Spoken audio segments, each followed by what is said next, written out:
Welcome to another video of accounting with the think tank. Today we are going to focus on the rules of the accounting equation. So this video is going to be a continuation of or it's going to be the continuation from the previous video that we had, where I spoke about the logic behind the accounting equation. And just to give you a quick recap, on the last video we said that when an entrepreneur starts a business, they start the business with the objective of generating a profit. And for them to generate the profit, they need resources or assets that they can use to generate profit.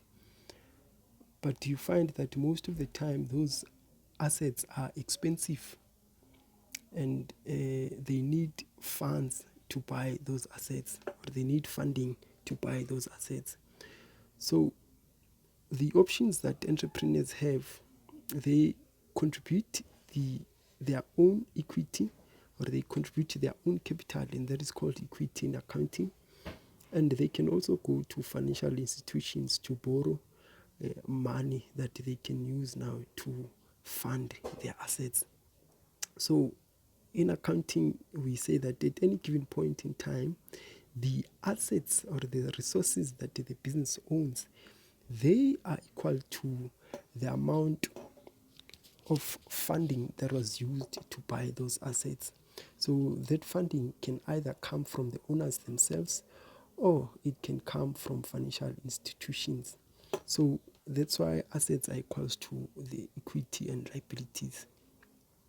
And in accounting, there are two sides to any account.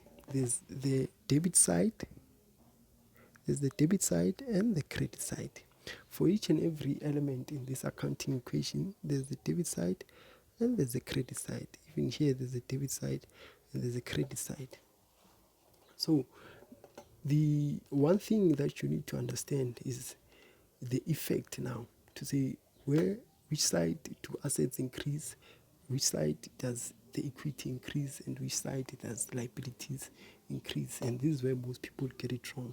So what you need to understand is that according to the rules, the assets only increase on the debit side and they decrease on the credit side. This is all you need to understand. So if you understand that assets, they increase on the debit side and they decrease on the credit side, then you will understand that any other element that is on the other side of the equal sign, and that is equity and liabilities, it has an opposite reaction. So what do I mean by an opposite reaction? I mean that if we say assets increase on the debit side, that means that equity and liabilities, they will increase on the opposite side, which is the credit side. So this one increases on the credit side, and this one increases on the credit side as well. Why? Because it's on the other side of the equal sign. And if we say that assets decrease on the credit side, and that means that equity and liabilities, they decrease on the opposite side of the assets now, and which means that they are going to decrease on the debit side. An example of when an asset can increase, if the business buys stock, for an example. Stock is an asset, and that means that you will record on the debit side. So that stock is going to be debited. And so with regards to these other two, equity and liabilities, I'm going to start with the liabilities. So a liability is something that you owe. That's a liability in simple terms. So when you owe something, you have an obligation to pay it back. So when you go and borrow money, when you go and borrow funds, it means that we will have to increase our liabilities, because it means that we are owing more people. So we'll increase our liabilities on the credit side. When we pay back that money, we'll have to decrease our liabilities, and they'll decrease our liabilities on the debit side. With regards to equity, equity is divided into two parts, and there's two parts to equity. So there's equity as a result of business operations, and there's equity as a result of the owner's involvement. in the business.